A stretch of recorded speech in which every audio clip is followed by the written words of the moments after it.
Alright, I was looking up for a flux torus, because that's what I claim is what light is. Introducing the amazing Toroflux, a tactile toy made from a single band of metal. Think of it as a slinky in the fourth dimension. Toroflux's spiraling band loops back on itself to form a donut shape, which allows it to fully surround objects and... Now, you can put it on your arm and it'll roll down your arm, all these kind of things. You can watch this. It's called Toroflux. Now, what I'm taking away from this is that there is some kind of continuous flow, because it's all one wire.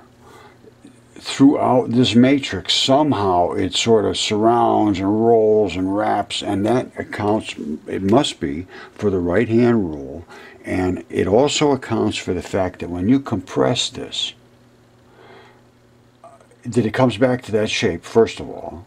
And secondly, you're going to compress it and you're going to get spikes out the poles. And I believe that's what we see in the light experiments, are the spikes out the poles, black and white, which means positive, negative.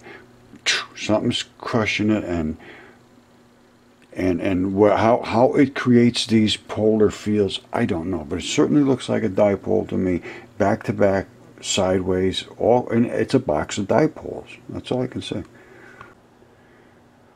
All right, in a minute I'm going to show you some other light experiments and what they show. Now, this is the Venturi. Rod Warren discovered the Venturi effect in light, and it accelerates it, and it transitions through a phase of acceleration into a boson phase, which is a spinning charged particle that is so fast it can't set up a field until it smashes into, it gets slow enough to shatter the fabric of space that's in front of it.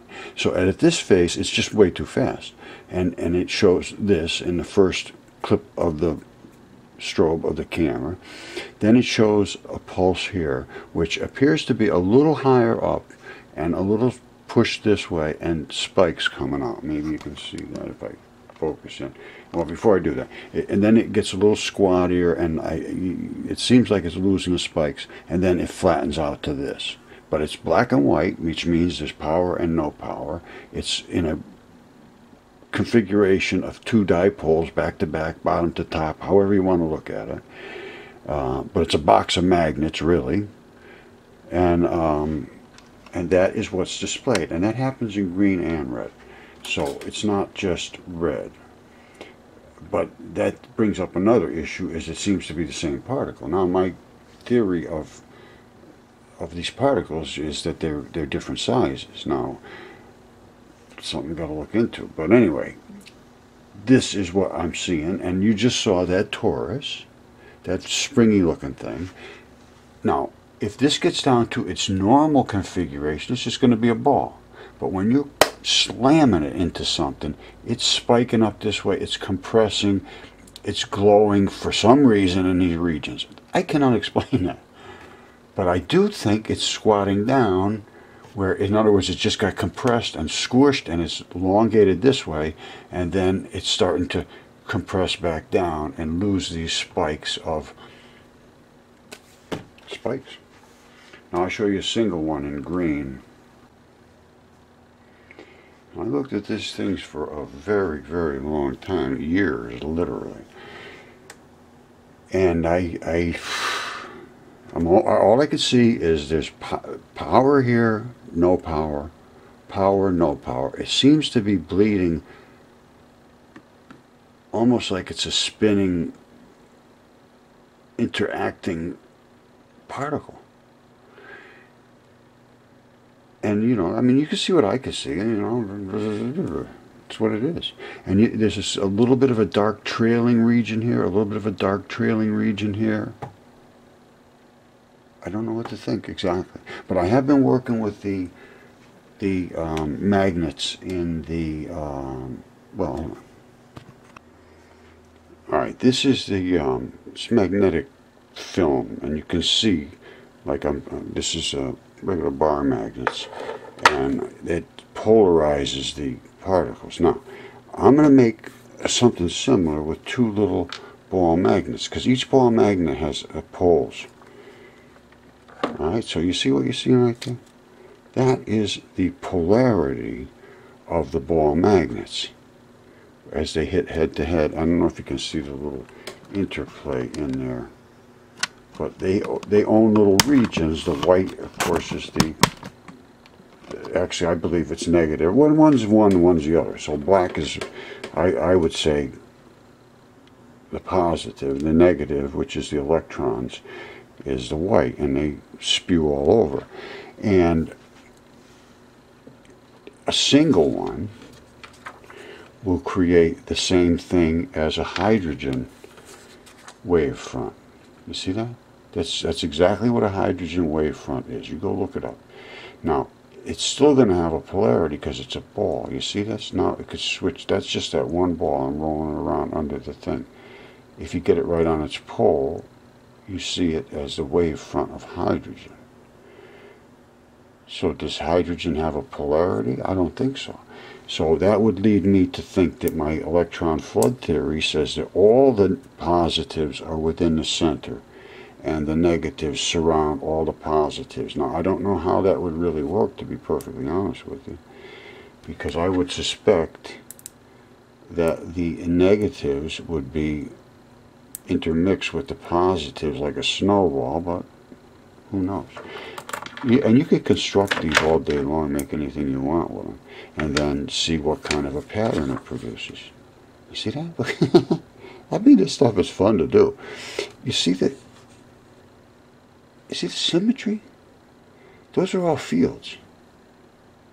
And then when you add something that isn't part of the package, you end up with some extreme polarity sometimes. All right, watch the tip of that thing. All right, let me wash this out so you can see it. All right, now watch the tip. It'll be, see how black that tip is? Whoops, you can't see it, can you? You see that black spot? In other words, wherever you see extreme one or the other, black or white, it means it's going to be more positive or more negative. That means it's going to attract another positive or another negative to complement itself. But this, I mean, it's just, but this is only 2D. But you can see how complex the thing gets. And my theory says that every proton, right now they say a proton is one little chunk, or one chunk, really in the subatomic world it's a gigantic chunk.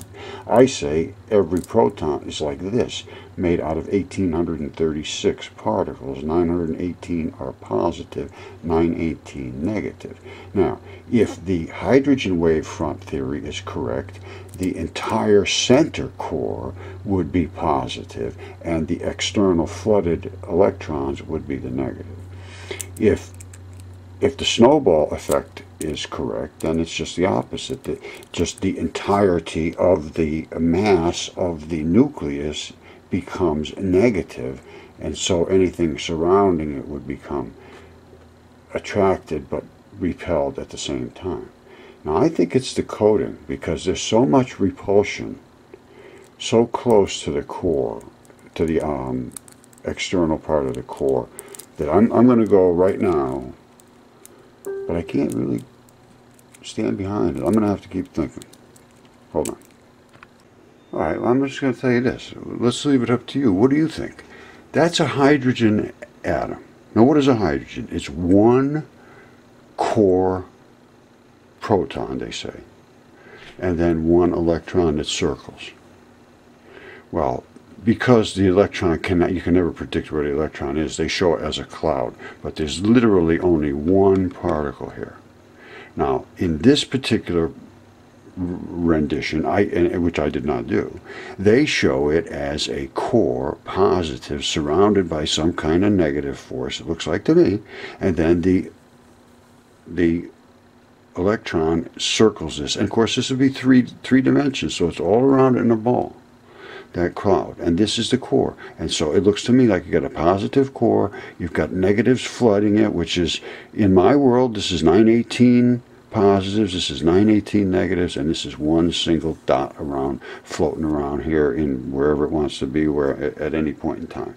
So it's either that, or it's all these things mixed with all these things, and then you get the snowball core. I'm going with that.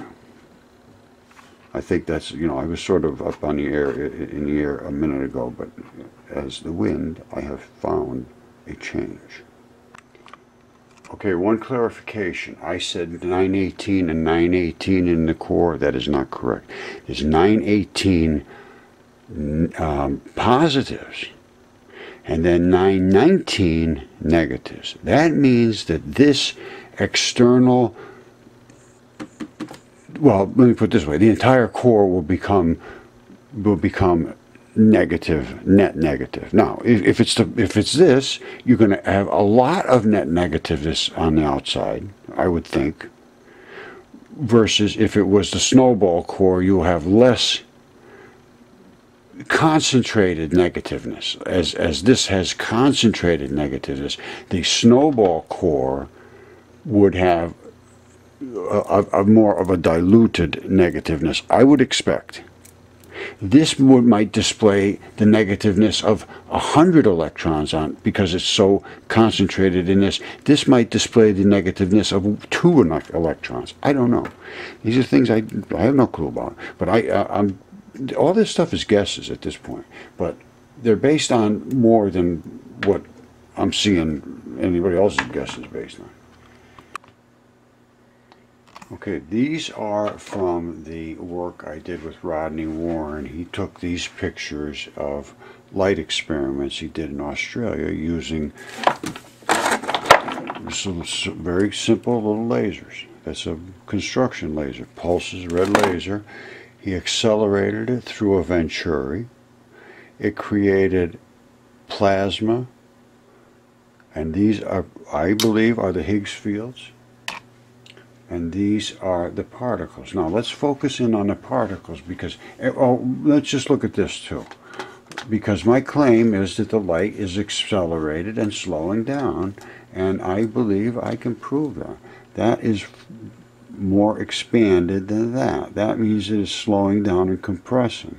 That is the particle spinning to the right, which means it drifts to the left exactly as expected.